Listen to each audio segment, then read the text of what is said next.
Hi అండి, welcome to home entertainments for health. నేను మీ సత్య. ఈ వీడియోలో మన డైలీ లైఫ్లో సిరిధాన్యాల్ని మన డైట్లో చేర్చుకోవడం వల్ల ఎన్ని రకాల హెల్త్ బెనిఫిట్స్ ఉన్నాయో ఈ వీడియోలో షేర్ చేస్తాను. అలాగే చాలా తేలిగ్గా హౌస్ వైఫ్స్కి నిమిషాల్లో అయిపోయేటటువంటి చక్కని సిరిధాన్యాల జావా 2 రకాలుగా ఎలా ప్రిపేర్ చేసుకోవాలి, ఇంకా చాలా టేస్ట్గా ఉండి నోట్లో ఇలా వేసుకోగానే అలా వెన్నపోసలా కరిగిపోయే అంత మృదు మధురమైనటువంటి సిరిధాన్యాల వెజిటేబుల్ అట్టు ఏ విధంగా ప్రిపేర్ చేసుకోవాలో కూడా ఈ వీడియోలో చూసేద్దాం. సో ప్రాసెస్లోకి వెళ్ళిపోతే కనుక ఎప్పుడైనా కానీ మనం సిరిధాన్యాల్ని మన డైట్లో చేర్చుకోవాలి అంటే సిరిధాన్యాలతో ఏ రెసిపీ చేసుకోవాలన్నా కానీ కనీసం 10 గంటల పాటు అయితే నానబెట్టుకోవాలండి. నేనైతే అండు కొర్రల్ని తీసుకుంటున్నానండి. ఇవే కాకుండా ఓదలు, కొర్రలు, సామలు, అరికెలు ఇలా 6-7 రకాల వరకు సిరిధాన్యాలు ఉంటాయండి. సో 10 గంటల పాటు నానబెట్టుకుని కంప్లీట్గా ఒక 2-3 సార్లు ఇలా వాటర్ ప్యూర్గా వచ్చేసరి వరకు వాష్ చేసుకోండి. నేను సిరిధాన్యాలతో మొదటగా అట్టునైతే ప్రిపేర్ చేయబోతున్నానండి ఈ అండుకొర్రలతో. సో 1 గ్లాసు అండుకొర్రల్ని పక్కకు తీసుకున్నానండి జావ పర్పస్లోని. ఇంకొక గ్లాసు అండుకొర్రల్ని ఒక మిక్సింగ్ జార్లోకి తీసుకుని ఇందులోకి మనకి డైలీ అవైలబుల్గా ఉండే ఏవో ఒక 5 నుంచి 6 రకాల వెజిటేబుల్స్ తీసుకోండి. నేనైతే క్యారెట్, బంగాళాదుంప, టొమాటో, ఆనియన్ తీసుకున్నాను. ఇవి కాకుండా క్యాబేజ్, బీట్రూట్, అలాగే బ్రోకలీ, ఇవన్నీ క్యాప్సికమ్ ఇవన్నీ కూడా యాడ్ చేసుకోవచ్చండి మన అవైలబిలిటీని బట్టి. లేదు అంటే పిల్లలు అసలు ఎప్పుడూ తినరు, ఆరోగ్యానికి మంచిది అన్న వెజిటేబుల్స్ని కూడా ఈ రకంగా మీరు ఏదో ఒక సిరిధాన్యాన్ని తీసుకుని దాంట్లో ఈ రకంగా వెజిటేబుల్స్తో పాటు యాడ్ చేసేసుకుని ఇలాగా ఈ కన్సిస్టెన్సీలో దోశ బ్యాటర్ లాగా అయితే ప్రిపేర్ చేసుకోండి. సో చూసారు కదా, ఇలా పల్చగా మరీ చిక్కగాను కాకుండా మరీ పల్చగాను కాకుండా ఈ రకంగా మీడియంగా అయితే దోశ బ్యాటర్ ప్రిపేర్ చేసుకోండి. సో ఇక్కడ మీరు గమనించినట్లయితే బాగా వేడివేడిగా ఉన్న ప్యాన్ మీద ఒక్క చుక్క ఆయిల్ కూడా వేయాల్సిన అవసరం లేకుండానే మనకి ఈ అండుకొరలతో ప్రిపేర్ చేసిన అట్టు అయితే వచ్చేస్తుందండి. అది అండుకొరలు కానివ్వండి, సామలు, అరికెలు, ఓదలు ఏ సిరిధాన్యాన్ని తీసుకున్నా చక్కగా మనకి అట్టు అయితే వచ్చేస్తుంది. సో నేను ఇక్కడ వీడియోలో మీకు క్లియర్గా చూపించడం కోసం అట్టును పల్చగా అయితే వేసానండి. సో దోశల మాదిరిగా వేసాను, బట్ ఈ మనం నూనెతో దోరగా కాల్చట్లేదు కనుక ఇలా పల్చగా వేసినట్లయితే కనుక మనకి ఈ దోశ రావడానికి పేచీ పెట్టేస్తుందండి. చాలా అట్టు టెక్స్చర్లో అయితే రాదు. సో పైన ఈ రకంగా క్యారెట్ని, ఆనియన్ని స్ప్రింకిల్ చేసుకుంటే చాలా రుచిగా ఉంటుందండి సిరిధాన్యాల అట్టు.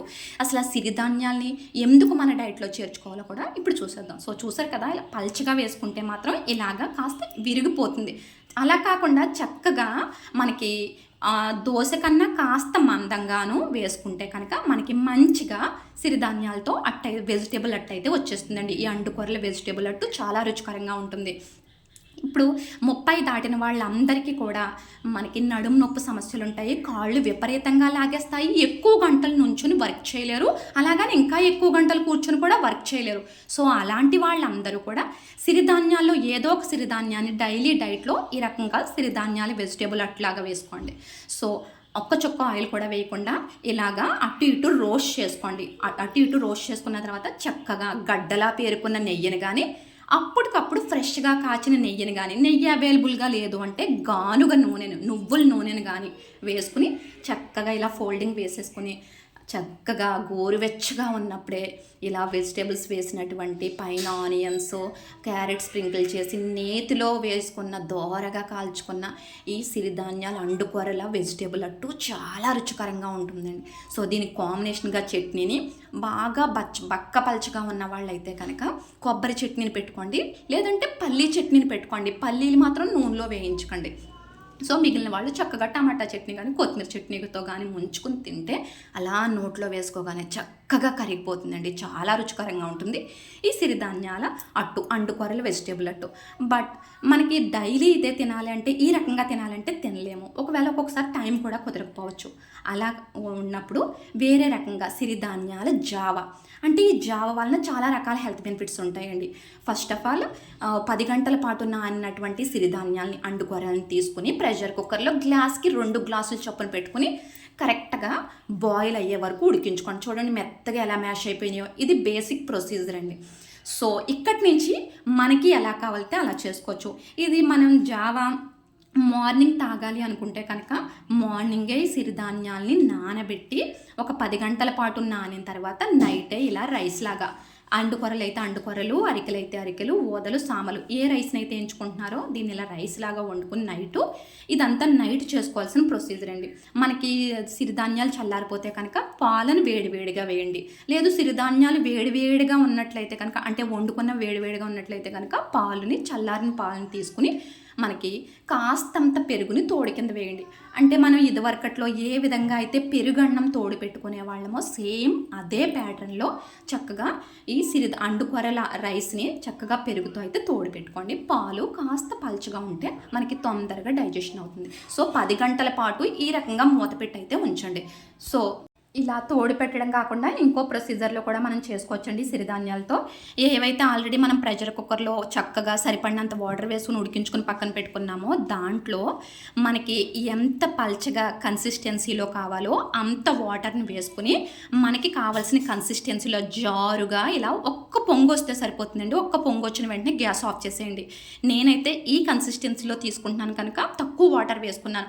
అలా కాకుండా చాలామంది ఇంకా పల్చగా ఇష్టపడతారండి. సో వాళ్ళైతే ఇంకొక 2-3 గ్లాసులు వాటర్ వేసుకుని ఈ రకంగా మెత్తగా మ్యాష్ చేసుకోండి. మెదపండి, వేడివేడిగా ఉన్నది మ్యాష్ చేస్తే కనుక అది చక్కగా జావా టెక్స్చర్లోకి వచ్చేస్తుందండి. సో ఈ అండుకొరల్ని ఇలా మెదిపి కంప్లీట్గా చల్లారిపోయిన తర్వాత ఒక సర్వింగ్ బౌల్లోకి తీసుకుని, అంటే తోడిపెట్టిన అన్నం కాకుండా, అంటే తోడిపెట్టిన అండుకొరల రైస్ కాకుండా నేను ఇంకొక ప్రొసీజర్ అయితే చెప్తున్నానండి. సో ఈ విధంగా అయితే మనకి బాగా పల్చగా చిలికినటువంటి మజ్జిగను వేసుకోండి.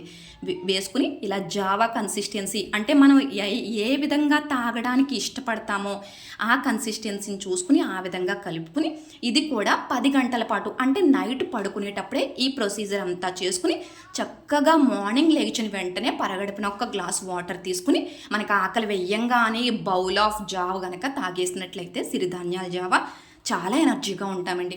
మనకి ఎక్కువ గంటల నుంచి ఉన్నప్పుడు మనం తీసుకునే రైస్ వలన కాళ్ళ నొప్పులు ఎక్కువైపోతాయి. సో అలా కాకుండా ఇలా సిరిధాన్యాలతో ఫర్మెంటేషన్ అయినటువంటి ఈ జావను తీసుకున్నట్లయితే అసలు కాళ్ళు నొప్పులు అనేవే ఉండవండి. సో బాడీకి ఫుల్గా ఫైబర్ కూడా వెళ్తుంది. అలా కాకుండా మార్నింగే అప్పటికప్పుడు ఇన్సిడెంట్గా రాగి జావకు బదులుగా ఈ సిరిధాన్యాల జావను కనుక తాగాలనుకుంటే ఇలా మనం ఆల్రెడీ బాయిల్ చేసి చక్కగా ఉడికించుకున్న సిరిధాన్యాలు ఏదైతే మీరు తీసుకుంటారో అది తీసుకుని అందులో బాగా చిలికిన మజ్జిగను వేసేసుకుని కాస్త సాల్ట్ వేసుకుని తాగినట్లయితే చాలా రుచికరంగా ఉంటుంది. ఈ ఒక్క గ్లాస్ అండుకొరల జావ మన ఎనర్జీ లెవెల్స్ని కనీసం 12 గంటల పాటు అయితే నిలిపి ఉంచుతుందండి. సో ఆ రకంగా ఇన్సిడెంట్గా అయినా మనం జావలా తీసుకోవచ్చు. సో ఈ రకంగా తోడుపెట్టిన అండుకొరల జావనైనా తీసుకోవచ్చండి. సో చూసారు కదా ఎంత చక్కగా తోడుకుందో గడ్డ పెరుగులాగా. ఇప్పుడు దీన్ని అటు ఇటు మ్యాష్ చేసుకుని ఆనియన్స్ వేసుకుని సర్వ్ చేసుకోండి. చాలా రుచికరంగా ఉంటుంది. దాంతోపాటుగా ఏదైతే మనం నైటే రెడీ చేసి పెట్టుకున్నామో జావా 10 గంటల తర్వాత మార్నింగ్ ఇలా మనకి నైట్ ఏ కన్సిస్టెన్సీలో ఉందో మార్నింగ్ కూడా అలాగే ఉంటుందండి. సో ఆనియన్స్ వేసేసుకొని కమ్మగా రుచిగా తినొచ్చండి. చాలా బాగుంటుంది. ఈ సిరిధాన్యాల్ని మన డైట్లో చేర్చుకోవడం వల్ల మనం చాలా ఆరోగ్యంగా దృఢంగా ఉంటాము. నడుము నొప్పులు కానీ కాళ్ళ నొప్పులు కానీ ఉండవు. మన బాడీకి సరిపడినంత ఫైబర్ ఫుల్గా అందుతుందండి. అసలు షుగర్ కంప్లైంట్ 3 నెలల పాటు ఈ సిరిధాన్యాలను మనం వాడినట్లయితే షుగర్ కంప్లీట్గా తగ్గిపోతుందండి. సో ఏమంటారు? నచ్చితే డెఫినెట్గా ఈ వీడియోకి ఫస్ట్ ఒక లైక్ వేసుకోండి. అలాగే మీ ఫ్రెండ్స్ రిలేటివ్స్కి షేర్ చేయండి. ఇలాంటి హెల్తీ రెసిపీస్, హెల్త్ ఇన్ఫర్మేషన్ అందిస్తున్న money home entertainment for health అనే ఛానల్ సబ్స్క్రైబ్ చేసుకోండి. సిరిధాన్యాల్ని ఈ 3 రకాలుగా మీకు నచ్చినట్లు యూజ్ చేసుకోండి.